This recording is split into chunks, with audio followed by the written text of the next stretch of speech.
Good afternoon, colleagues. And you will notice a slightly different look to the chamber this afternoon, and that is because it's my pleasure to invite you or to welcome you to our first ever hybrid meeting of the Scottish Parliament, where members will be able to participate here in person, but also remotely from their constituencies. Now, the first item of business this afternoon is, as is normal, time for reflection, but I'm pleased to say that our first time for reflection contributor is also going to join us remotely.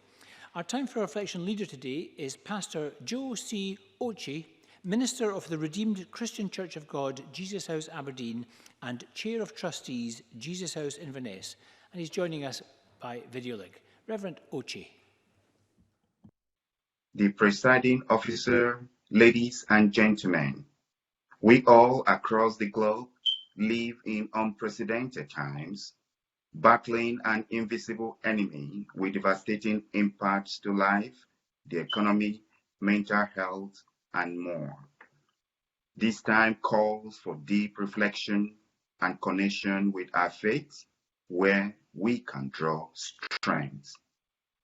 Future generations will read of this historic time, a time when there was enforced social distancing, a time when staying at home was crucial to protect public health. The current situation reminds me of an important story in the Gospel of Matthew 8:23-27, captioned, Jesus calms the storm. It reads, "Then he got into the boat, and his disciples followed him. Suddenly, a furious storm came up on the lake, so that the waves swept the boat. But Jesus was sleeping.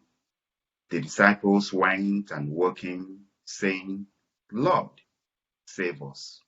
We are going to drown.' He replied, 'You of little faith, why are you so afraid?' Then he got up and rebuked the winds and the waves, and it was completely calm. The men were amazed and asked, 'What kind of man is this?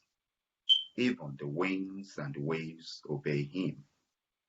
Our current situation today can be likened to the furious storm in the Bible.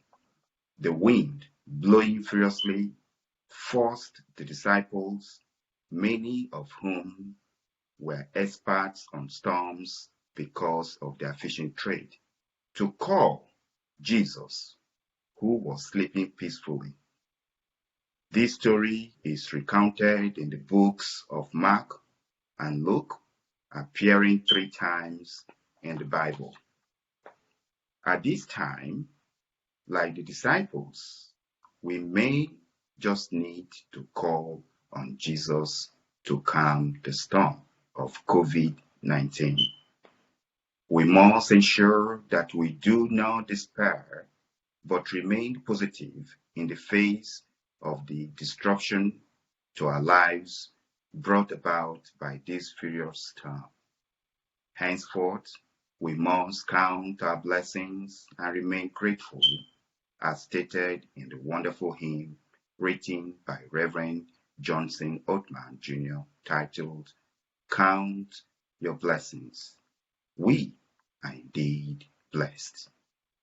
My special appreciation goes to the heroes who are in the front line, doing their utmost best to ensure that the invisible enemy is defeated.